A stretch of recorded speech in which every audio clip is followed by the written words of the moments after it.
বাংলাদেশের সমস্যা কি জানেন?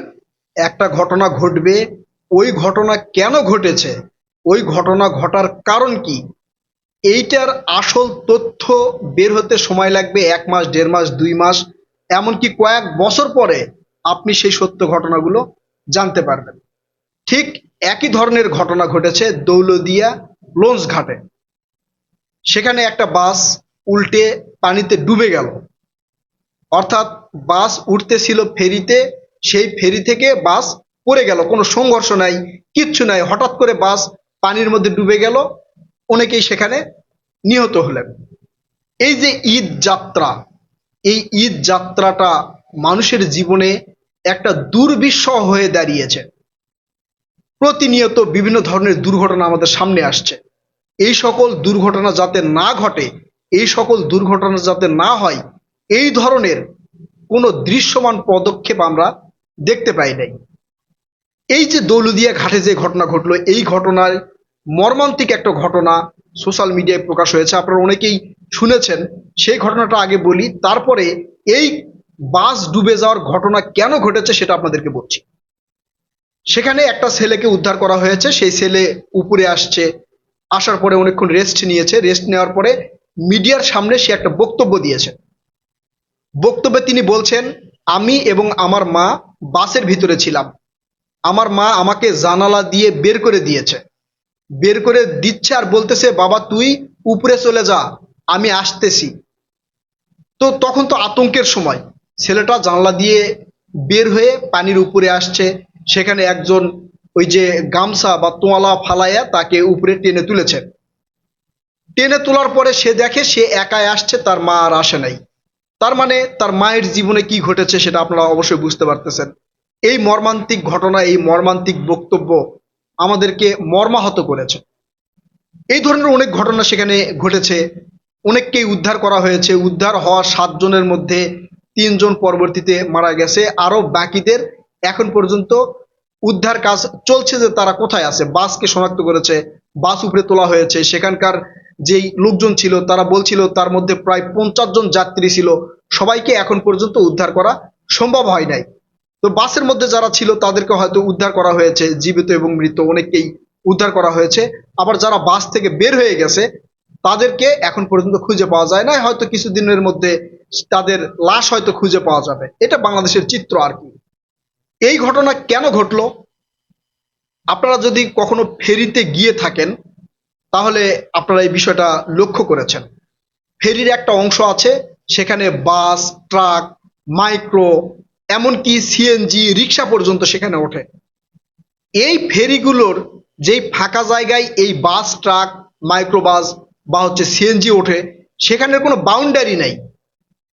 মানে একদম সাইটে যখন যাবে সেখানে তো কিন্তু একটা বাউন্ডারি থাকার কথা। সেই বাউন্ডারিতে যদি তারা আঘাত করে তাহলে বুঝতে পারবে যে তাদের বাসের চাকা কোন পর্যন্ত আসছে, সিএনজি বা মাইক্রোর চাকা কোন পর্যন্ত আসছে, সেখানে কিন্তু বোঝা যাবে। সেই বাউন্ডারি পর্যন্ত নাই। এই বাউন্ডারি কেন নাই, এই প্রশ্নের উত্তর এখন পর্যন্ত আমরা পাই নাই।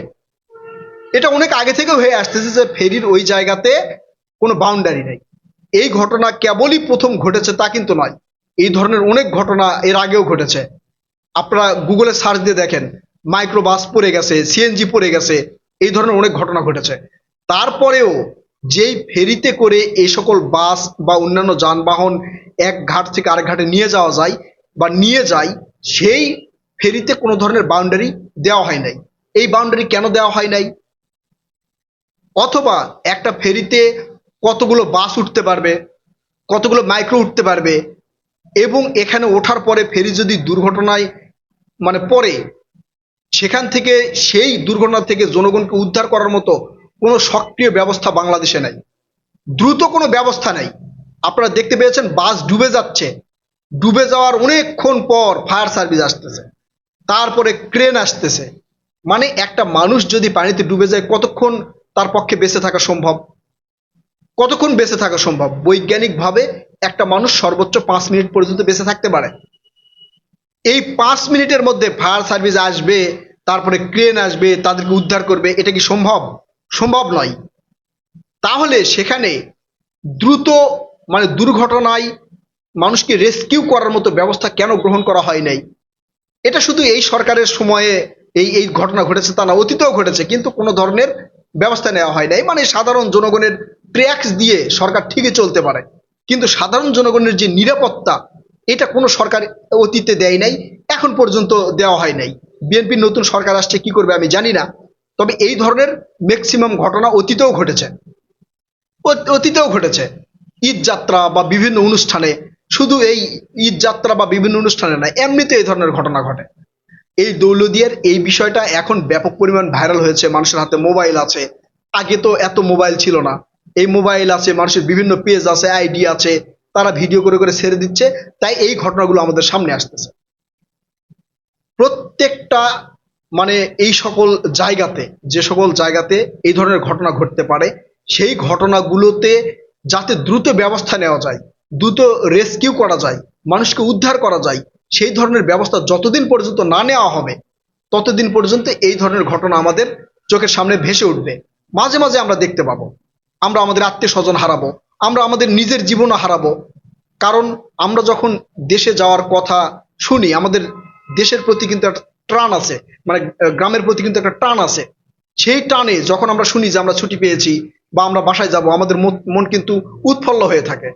আমরা চাই যত দ্রুত আমরা যেতে পারি, সেটা যে কোনো ভাবে জীবনের ঝুঁকি নিয়ে হলেও আমরা যেতে পারি, এটা প্রত্যেকটা মানুষই চাই। ঠিক সেই জন্যই মানুষ কিন্তু এইভাবে যাওয়া আসা করে। এগুলো প্রশাসন এবং সরকারের দেখা উচিত, যেটা অতীতেও দেখেনি, এখন পর্যন্ত দেখতেছে না। আমার প্রশ্ন হচ্ছে, ওই ফেরিতে যে বাসগুলো উঠবে, ওই ফেরির বাউন্ডারি কোথায়? বাস তো স্লিপ করেও যেতে পারে। যে ঘটনাটা ঘটেছে আমি বলি, বাস সেখানে উঠেছে, ওই ফেরিতে উঠেছে, ওঠার পরে মানে সবগুলো সাইড করতে হয়। ওই ফেরিতে যারা থাকে তারা বলে চাপাও চাপাও চাপাও, মানে যত সাইডে রাখা যায় এইভাবে সাইডে রাখতে রাখতে ওই বাসের যে ড্রাইভার, সেই ড্রাইভার তো আর নিচে দেখে না, তারা একটা আন্দাজে, তাদের যে একটা অভিজ্ঞতা, সেই অভিজ্ঞতার আলোকে বাস কিন্তু সাইডে রাখে। ঠিক সেইভাবেই সাইডে রাখতেছিল। সেই সাইডে রাখতে রাখতে বাসের যে সামনের চাকা, সেই চাকা ওই ফেরি থেকে স্লিপ করে নিচে গেছে, মানে এত কাছে নিয়ে গেছে, স্লিপ করে নিচে গেছে। নিচে যাওয়ার পরে বাসের যে সামনের অংশ, সেই অংশটা প্রথমে পানিতে পড়ে, তারপরে পুরো বাসই পানিতে পড়ে যায়। ওই ফেরিতে যদি বাউন্ডারি থাকতো, একটা লোহার ইয়াসি গ্রিল সিস্টেম বাউন্ডারি বা অন্য যে কোনো সিস্টেম, পাইপ টাইপ দিয়ে যদি বাউন্ডারি থাকতো, তাহলে এই ঘটনা ঘটার সম্ভাবনা ছিল না, একদমই ছিল না। কারণ সেটা তো সমান্তরাল, মানে ফেরির যে পাটাতন, এটা তো সমান্তরাল, সেখানে তো স্লিপ করার কোনো সুযোগ নেই। বাউন্ডারি না থাকার কারণে সেটা একদম ধারে চলে গেছে, অর্থাৎ ওই ফেরির একদম সাইডে চলে গেছে, যাওয়ার কারণে বাসের চাকা সেখান থেকে স্লিপ করে নিচে গেছে। এখন প্রথমে ব্যবস্থা নেওয়া উচিত ওই ফেরির মালিক এবং ওই ফেরির সাথে সম্পৃক্ত যারা, তারা তারা কেন বাউন্ডারি দিল না। দ্বিতীয়ত ব্যবস্থা নেওয়া উচিত প্রশাসনের। আপনারা এগুলো কেন দেখেন না? একটা ফেরির যখন লাইসেন্স আপনারা দেন, আপনারা কেন দেখেন না? লাইসেন্স বিষয় নিয়ে তো অনেক বাংলাদেশের রিপোর্ট আছে, ড্রাইভিং লাইসেন্স বিষয়ে বিআরটি থেকে শুরু করে সব জায়গায়। ভাই, বাংলাদেশের দুর্নীতি আনাচে কানাচে, একবারে নিম্ন শ্রেণী, একবারে রিক্সাওয়ালারও দুর্নীতি করে। একটা রিক্সাওয়ালা সে চাই যে ভুজুং ভাজুং বুঝিয়ে 10 টাকার ভাড়া 20 টাকা নিবে, আবার একজন যে প্যাসেঞ্জার সেও চিন্তা করে কিভাবে রিক্সাওয়ালাকে কম 2 টাকা দিব। অর্থাৎ বাংলাদেশের দুর্নীতি মানে লাঘব করা কোনো সম্ভাবনাই নেই। এই জন্য বাংলাদেশের মানুষের জীবন এইভাবেই চলবে, এগুলো দেখার কেউ নাই ভাই। আমি শুধু রিক্সাওয়ালার উদাহরণ দিলাম, তাহলে উপরের পর্যায়ে কি হয় চিন্তা করেন। ওই যে একটা কলমের খোঁচা দিবে, সেখান থেকে লক্ষ লক্ষ কোটি কোটি টাকা দুর্নীতি। এই ধরনের অনেক বাস, ঢাকা শহরে দেখবেন অনেক বাস, যেগুলো বাস লক্কর ঝক্কর ভাবে চলতেছে, এগুলো দেখার কেউ নেই। বাংলাদেশে এগুলো দেখার কেউ নাই, তাই এগুলো নিয়ে কথাবার্তা বলেও লাভ নেই। আমার কথাবার্তা কয়জনে শুনবে বলেন? আমি তো একটা ক্ষুদ্র মানুষ, যারা বললে কাজ হবে তারাই তো বলে না, তাদের তো মুখ বন্ধ। দুই একজন বলে, তাদের কথাগুলো শুনি, কিন্তু লাভ হয় না। ওই যেই লাউ সেই কদু। তো এগুলো আমাদের দেখতে হবে, ভবিষ্যতে হয়তো আরো ঘটনা ঘটবে, আপনারাও প্রস্তুতি নেন, আমরাও প্রস্তুতি নেই, কারণ এগুলোর ব্যবস্থা হবে বলে আমি মনে করি না। প্রিয় কলিজার ভাই বোনেরা, এই সামগ্রিক বিষয়ে আপনাদের মতামত কি? আপনারা আপনাদের মূল্যবান মতামত কমেন্ট করে জানাবেন। কথা হবে নতুন কোনো ভিডিওতে ইনশাল্লাহ। ততক্ষণ পর্যন্ত ভালো থাকবেন। আল্লাহ হাফেজ।